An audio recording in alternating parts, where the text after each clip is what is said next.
Bhagavate Vasudevaya.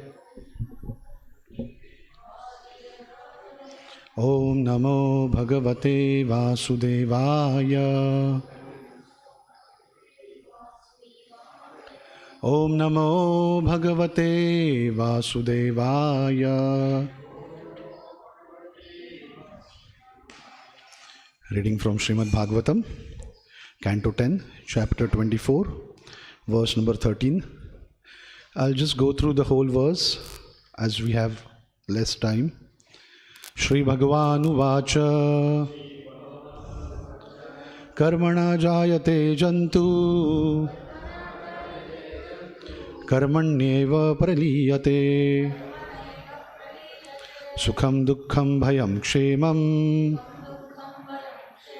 Karmanyeva Vipadyate. Shri Bhagavan Uvacha Karmana Jayate Jantu Karmanyeva Praliyate Sukham Dukkham Bhayam Kshemam Karmanyeva Vipadyate. Shri Bhagavan Uvacha Karmana Jayate Jantu Karmanyeva Praliyate Sukham Dukkham Bhayam Kshemam Karmanyeva Vipadyate.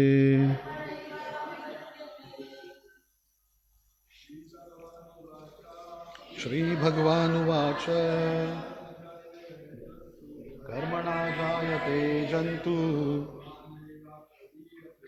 Karmanyeva Praliyate Sukham Dukkham Bhayam Kshemam Karmanyeva Vipadyate. Shri Bhagavan Uvacha Karmana Jayate Jantu Karmanyeva Praliyate Sukham Dukkham Bhayam Kshemam Karmanyeva Vipadyate. Mataji. Shri Bhagavan Uvacha Karmana Jayate Jantu Karmanyeva Praliyate Sukham Dukkham Bhayam Kshemam Karmanyeva Vipadyate. Mataji, please. Shri Bhagavan Uvacha Karmana Jayate Jantu Karmanyeva Praliyate Sukham Dukkham Bhayam Kshemam Karmanyeva Vipadyate.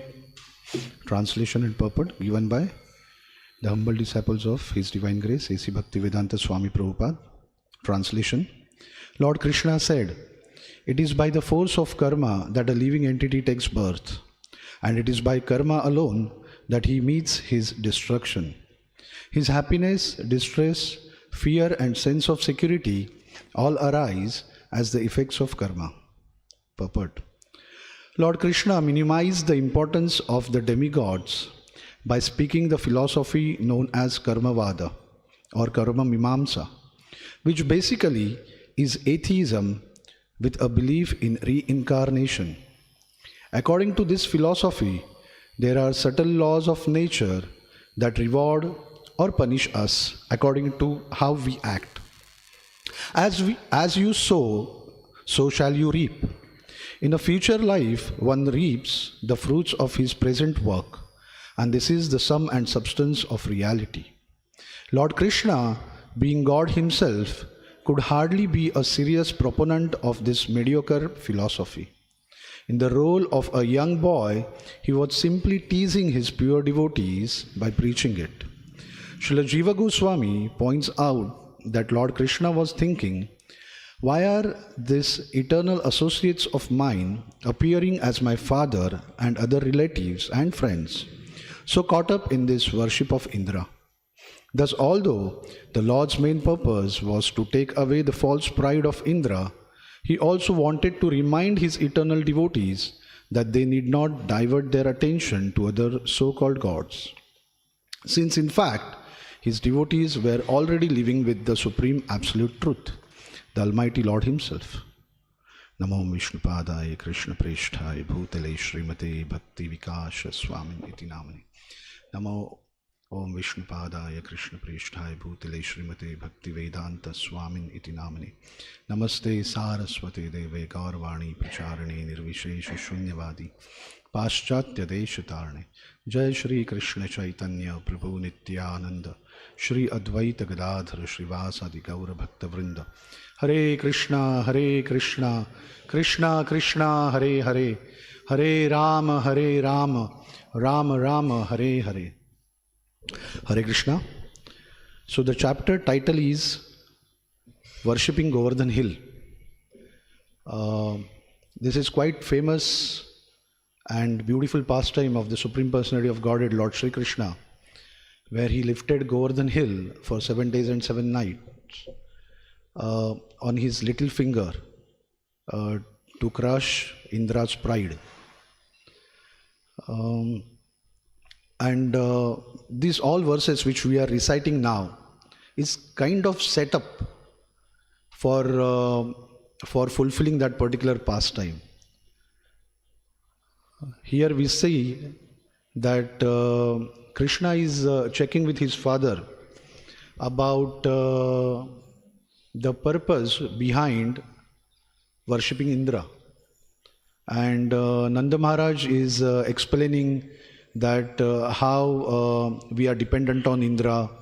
If we worship Indra, he becomes pleased with us, and in return he showers the rain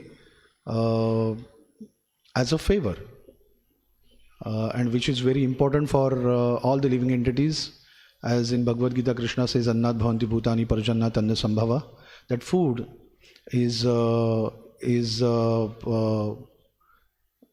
based on or the dependent on the rain, and the rain is dependent on the sacrifice or worship. And in response to this, Krishna is kind of or seem to be, or apparently we can say, is advocating karma mimamsa or karmavad, or atheism in the belief of reincarnation. Now we'll come to this particular point, that atheism in the belief of reincarnation, this point called reincarnation is very important. So we'll come to that if time permits. So Krishna kind of seemed to be advocating about this particular philosophy, but the absolute goal of Krishna here is to establish the higher principle, the topmost principle, where he's saying that a person who is under the shelter of the Supreme Personality of Godhead, Krishna, that means himself, is not obliged to perform any such activity or performing a demigod worship in essence, we can say.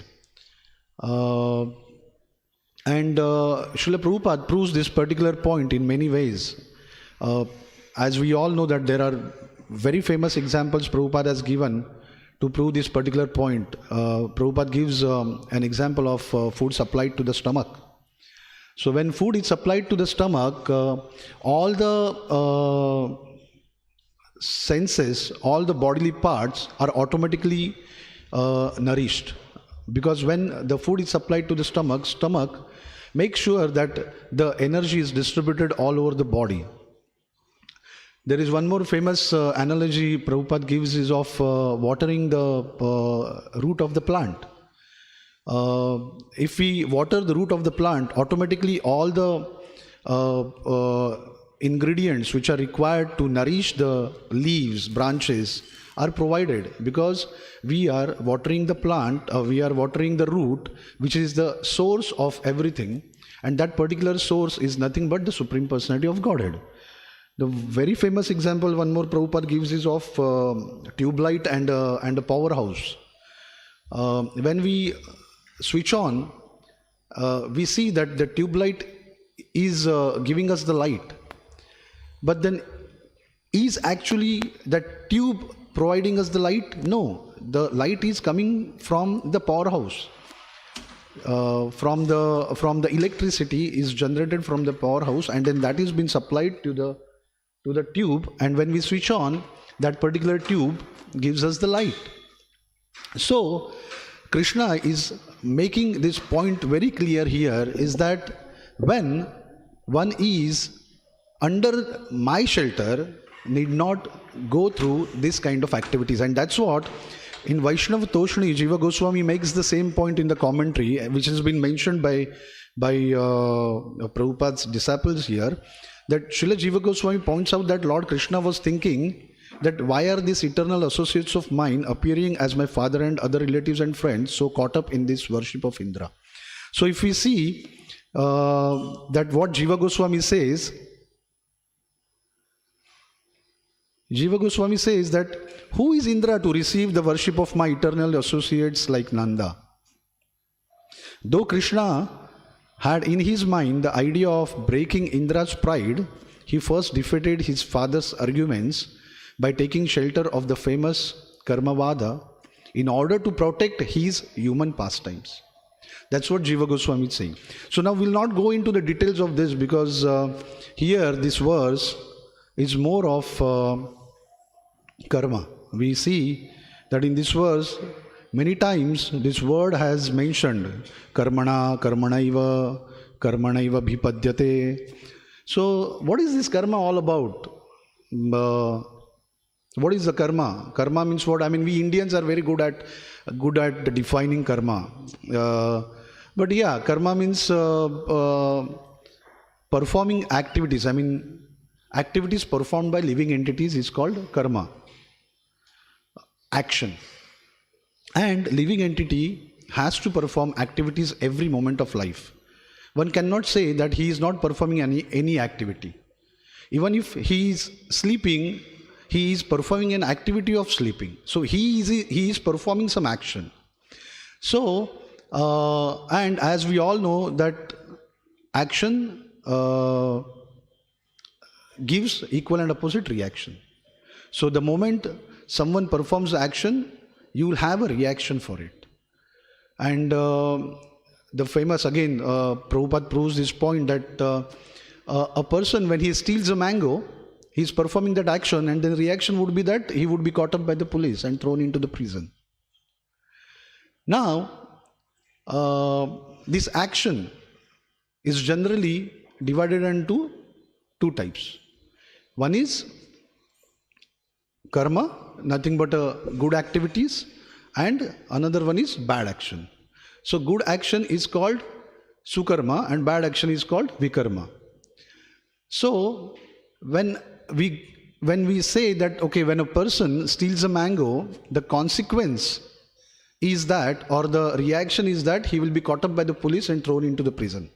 Now that person might say that, oh, I did not know about this, that okay, if I steal a mango, I would have to go through this particular reaction, the reaction of going to the prison. No, he cannot say that. For example, when a child puts his finger in the fire, the reaction would be that his finger would be burnt. Now one can say that, okay, he is a poor child, how does he know that, okay, if he puts his finger in the fire, he will burn his finger? No, he cannot say that, because the moment he puts the finger in his finger in the fire, the nature of the laws of nature is such that he will have to get a reaction. So when you perform action, there will be equal and opposite reaction to that. So if I perform good activities, what would be the reaction? I would enjoy. I would get a reward. If I perform bad activities, I would suffer. I would get a punishment. And that's what, again, Bhagavad Gita nicely explains that urdhvam gachanti satvastha madhye tishtanti rajasa jaganya guna sanghasya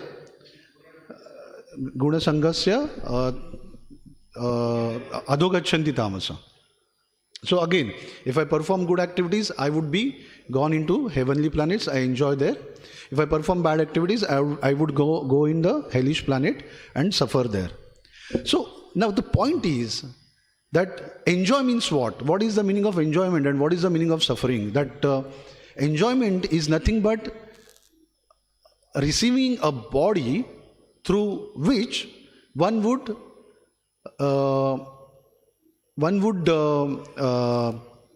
fulfill the desires which he has got it through performing the good activities or pious activities. So ultimately, again, one has to take a body. Body means again a material body. Because if I perform good activities, I will go to heavenly planets. That means I will receive a higher body to go there and enjoy certain activities. Till what I would enjoy those certain activities? Till the time I have got the reward.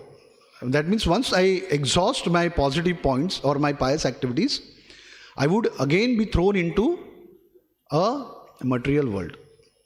So what is the meaning of body? Higher body means nothing but the body of Indra, Chandra, Varuna and other so-called bodies through which one can enjoy more, satisfy their desires in a better manner. And hellish planet or hellish bodies means nothing but this cat, dog, snake and then the bodies which are received in hellish planets where they suffer.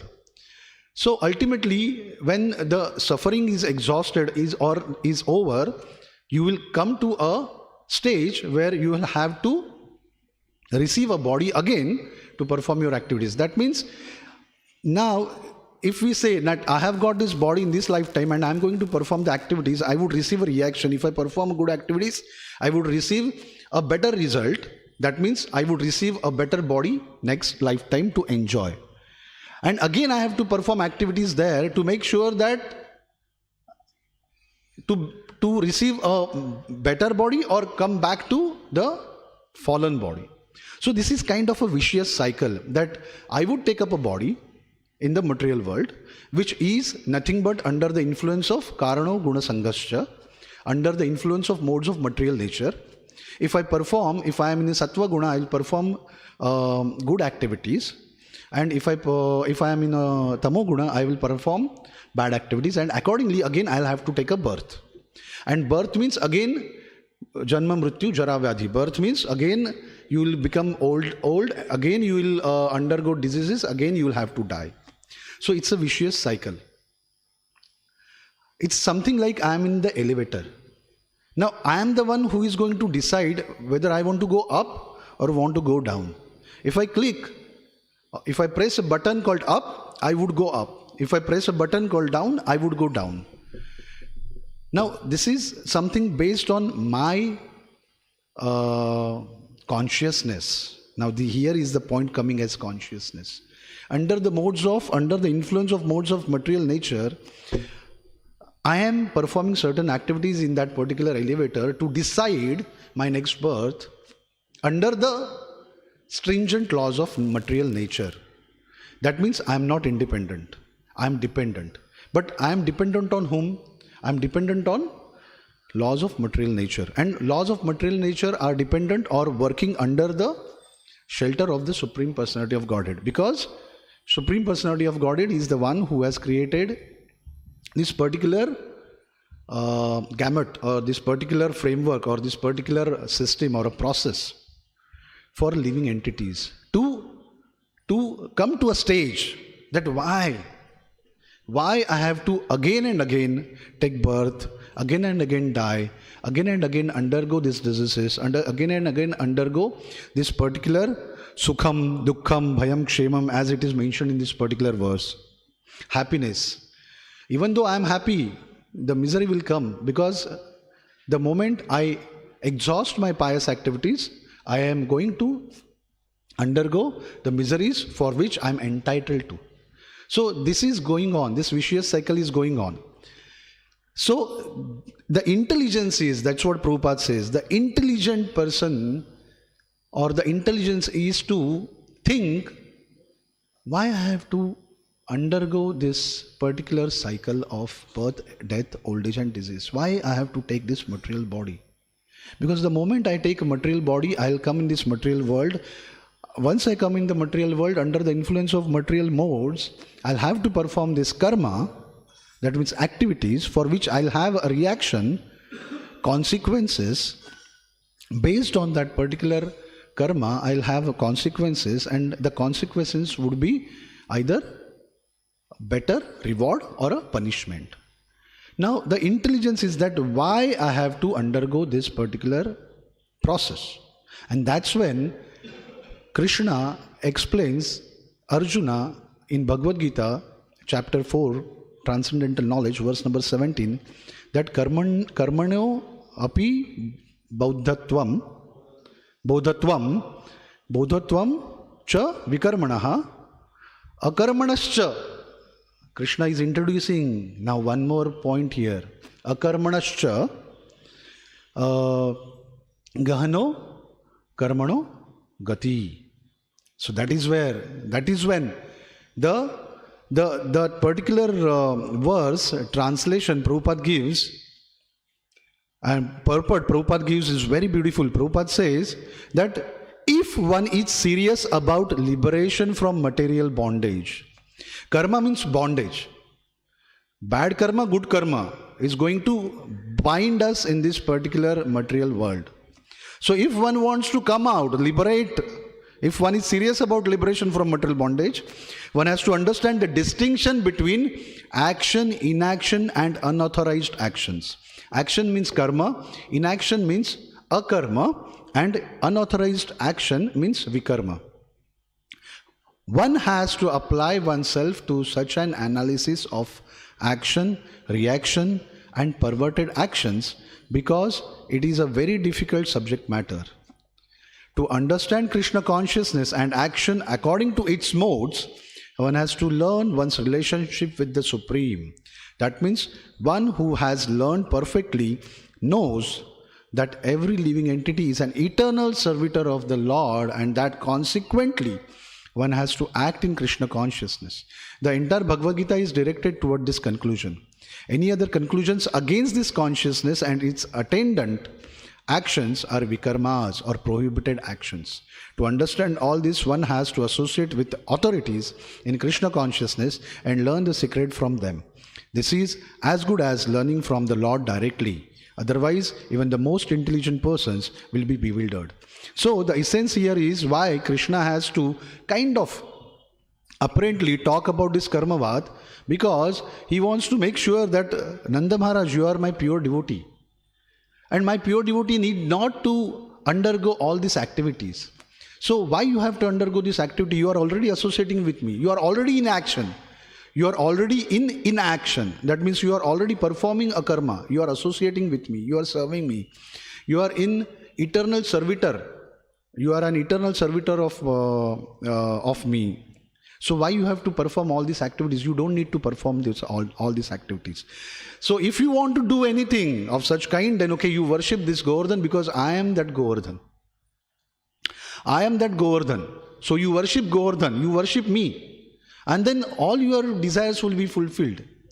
Because I am the one who is the source of everything, and these demigods are nothing but part and parcel of me also. They are just servants.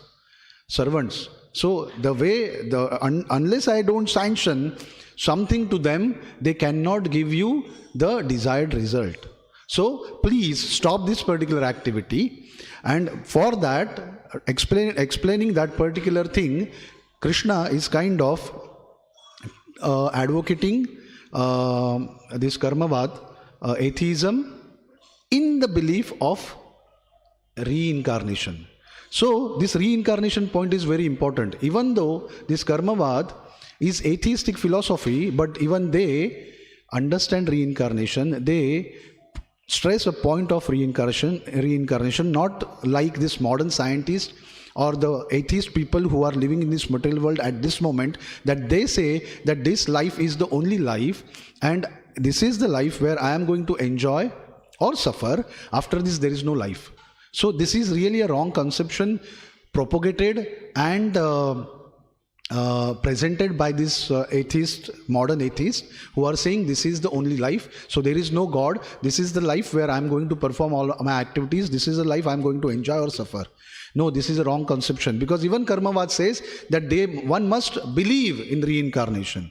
And the moment the reincarnation comes, then the question comes, reincarnation means based on my life birth, I got this particular body. So what kind of activities I should perform in this lifetime so that I would get a better body? And if I'm going to get a better body based on the activities which I perform in this lifetime, if I don't want this material body, then what kind of activities I should perform in this particular lifetime, which is nothing but the Krishna consciousness. That in action, that perform the activities in Krishna consciousness. Whatever Krishna says, we have to understand and follow the instructions given by Krishna, so that we would perform a karma or in action, and then our particular material body at the end of the life, we would have an opportunity to go back home, back to Godhead. So it's just 8:16. I took 1 minute more. So any questions? Any comments? Okay. Srimad Bhagavatam ki jai.